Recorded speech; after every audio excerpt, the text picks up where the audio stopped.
अस्सलाम वालेकुम। आप देख रहे हैं मुबशर लुकमान चैनल। मेरा नाम मुबशर लुकमान है और आज मुझे समझ आ गई है एक्चुअली कि जुमैमा अपने बच्चों कासिम और सलमान को उनके बाप से मिलने क्यों नहीं देती।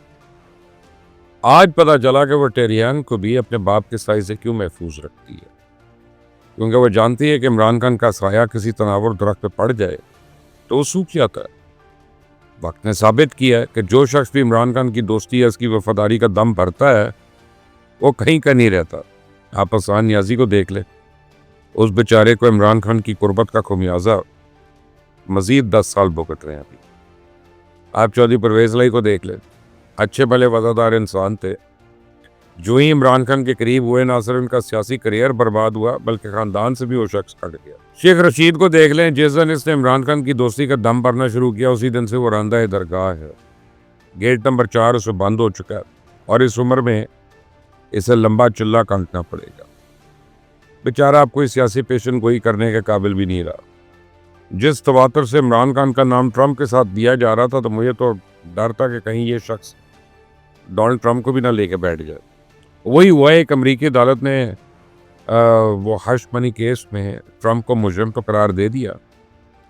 अगरचे ट्रंप को तो ना जेल होगी ना कोई जुर्माना अदा करेगा, लेकिन उसका जुर्म तो बरकरार रहेगा और अदालत का ये फैसला अब रिकॉर्ड का हिस्सा बन जाएगा और ट्रंप की सियासी ना सही तो कम से कम अखलाकी साख को तो बहुत नुकसान पहुंचता रहेगा। ट्रंप के खिलाफ केस ये था कि इसने खातून अदाकारा के साथ नाजायज मुरासिम कायम किया और ट्रंप ने इस अदाकारा को ये ताल्लुक खुफिया रखने पर मजबूर किया और इस अदाकारा को जुबान बंदी के लिए $1,30,000 भी अदा किए। तो अमेरिकन अदालत ने यह नहीं देखा कि कटहरे में खड़ा शख्स तो मुंतखब सदर है। अदालत ने कानून के मुताबिक फैसला सुना दिया। लेकिन इस्लामी जमहूरिया पाकिस्तान की अदालतें इमरान खान के किरदार को उसका जाती मामला करार दे देती हैं और टेरियन राइट के वालिद का खोज लगाने का कहा जाए तो पूछती हैं कि इसका पाकिस्तान की तरक्की पे क्या असर पड़ेगा। आप इद्दत के से बात कर लें, इमरान खान, उसका खानदान, इसकी जमात सारे के सारे इस केस को सिरे से केस ही नहीं समझते। वो तो ये तस्लीम करने को ही नहीं तैयार कि इमरान खान अपने दोस्त कावर बानेका को उसने धोखा दिया। एक दोस्त की गृहस्थी तबाह करने के वो जुर्म को ही नहीं मानते। इमरान खान तो वज़ीर आज़म हाउस का भी तकद्दुस पामाल करता रहा, लेकिन किसी भी अदालत ने आयशा गुलेलाई के इल्ज़ामात की तहकीक करने की ज़हमत नहीं की। आज तक किसी अदालत ने तैयबा गुल को बुला के ये नहीं पूछा कि इसे 2 हफ्ते तक वज़ीर आज़म हाउस में हिफ्ज़ बेजा में क्यों रखा गया। क्या दुनिया भूल गई कि हरीम शाह किस तरह वज़ीर आज़म हाउस में दंदनाया करती थी। जिन दरवाज़ों से लोग सर झुकाकर गुजरते हैं उन दरवाज़ों को लात मार के खोलती थी। तो अमेरिकन अदालत अगर अपने 9 मुंतखब सदर को कसूरवार ठहरा सकती है तो इस्लामी जमहूरिया पाकिस्तान के पार्लियामेंट और अदालतें इमरान खान के खिलाफ इन शिकायत की तहकीकात क्यों नहीं कर सकती। खुद को पाकिस्तान का मकबूल तरीन रहनुमा कहने वाला इमरान खान नवाज शरीफ और आसिफ जरदारी से हिसाब मांगे या हिसाब मांगने को अपना जमहूरी हक समझता है, लेकिन अपने एहतसाब को यह इंतकामी कार्रवाई शुमार करता है।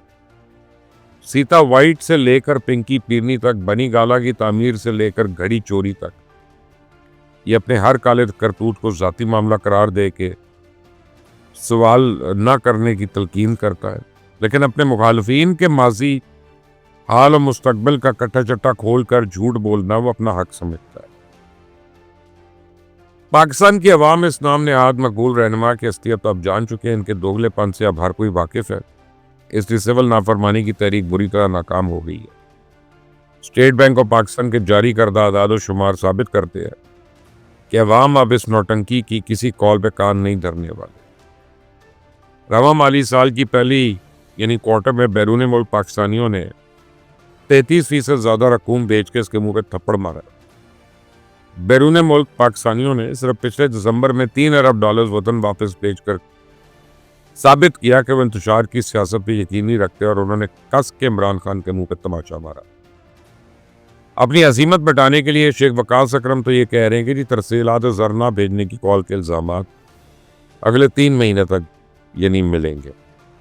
तो इंशाल्लाह 3 माह बाद भी इंतशारी टोला मुंह की खाएगा। ओवरसीज़ पाकिस्तानी यूं ही कानूनी ज़राए से पैसे भिजवाते रहेंगे। इमरान खान जितना चाहे आजमा लो, ना तो इसे नए इलेक्शन मिलेंगे ना ही उसको अब रिहाई मिलनी है। सियासी हलकों के लिए अच्छी खबर है कि इलेक्शन कमीशन ने साबिक वज़ीर आज़म शाहिद खाकान अब्बासी की जमात अवाम पाकिस्तान को रजिस्टर्ड कर लिया। नोटिफिकेशन के मुताबिक शाहिद खाकान अब्बासी इस जमात के कन्वीनर और मिफ्ता इस्माइल सेक्रेटरी हैं और ये जमात हकीकतन मुस्लिम लीग नून के नाराज रहनुमाओं पर मुश्तमिल है। लोग तो शाहिद खाकान अब्बासी को शहबाज शरीफ के मुतबादिल के तौर पर पेश कर रहे हैं, लेकिन मेरा ख्याल है कि अभी दिल्ली दूर है।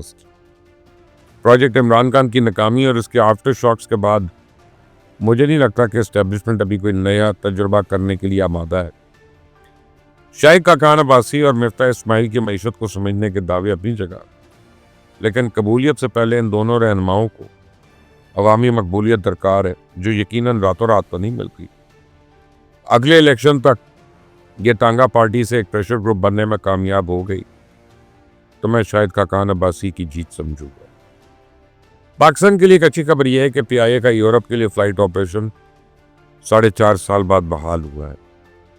पेरिस के लिए पहली परवाज 100% बुकिंग के साथ रवाना हुई। पाकिस्तानियों के लिए बुरी खबर यह है कि बदतरीन खसारे के बावजूद PIA का स्टाफ अपने अल्लल तल्लल खत्म करने पर आमादा ही नहीं। पेरिस जाने वाली परवाज और PIA के 11 आला अफसरान और इनके खानदान के अरकान भी शुमार थे। कमाल नहीं है? वैसे बेशर्मी की भी हद होती है। इन अफसरान ने ना सिर्फ मुफ्त सफ़र किया बल्कि वापसी पे ये बारी अलाउंस भी वसूल करेंगे। अब मेरी चुड़ैल ये बता रही है कि PIA के CEO के अलावा director commercial, director HR, director technical समेत 9 अफसरान ने तैयारे की इकॉनमी प्लस यानी क्लब क्लास में सफ़र किया। एक डायरेक्टर ने तो अपनी फैमिली के साथ इकॉनमी प्लस में सफ़र किया। PIA के ये मेहमान पेरिस में कम से कम 2 दिन 5 स्टार होटल में सरकारी खर्च पे क़याम करेंगे और इसके अलावा ये अफसरान OCS अलाउंस यानी बैरून मुल्क ड्यूटी की मद में भारी रकम भी वसूल करेंगे। हद तो यह है कि आला अफसरान की प्रोटोकॉल ड्यूटी के लिए जूनियर अफसरान की एक टीम पहले ही गैर मुल्की एयरलाइन के जरिए पेरिस पहुंची हुई है। माले मुफ्त दिले बेरहम, इससे अच्छी क्या मिसाल होगी? बेशर्मी की इससे बड़ी क्या वक़्त होगी? आप क्या मैं बताऊं आपको, कितने को बेशर्म हो सकते हैं ये। बहरहाल हुकूमत अगर ये सारे का सारा बोझ इसलिए बर्दाश्त कर दी है कि PIA के अच्छे दामों निजकारी में कामयाबी हासिल कर लेगी तो ये उसकी खाम ख्याली है। मेरा ज़ाती ख्याल है कि PIA की मौजूदा इंतज़ामिया में बेहतर गार्ड ढूंढने की सलाहियत सिरे से मौजूद ही नहीं है। हुकूमत इसकी निजकारी में जितनी ताख़ीर करेगी उतना ही अपने नुकसान में इजाफा भी करेगी।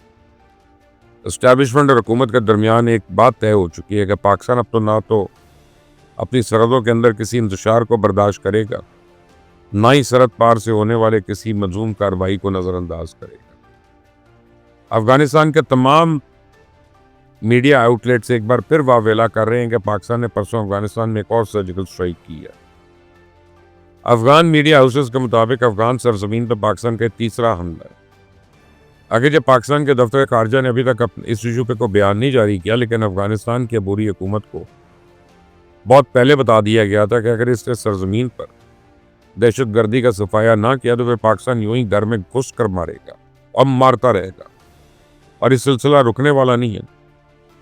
अफगानिस्तान में पाकिस्तान के दुश्मनों का सफाया करने तक पाकिस्तान अब चैन से नहीं बैठेगा और इस तरह की कार्रवाइयाँ मुस्तकबिल में जारी रहेंगी। मार्क माई वर्ड्स, ये मैं आपको 11 जनवरी 2025 को बता रहा हूँ। इस चैनल को सब्सक्राइब करें, बेल आइकॉन को प्रेस करें। अंटिल द नेक्स्ट टाइम, अल्लाह हाफिज़।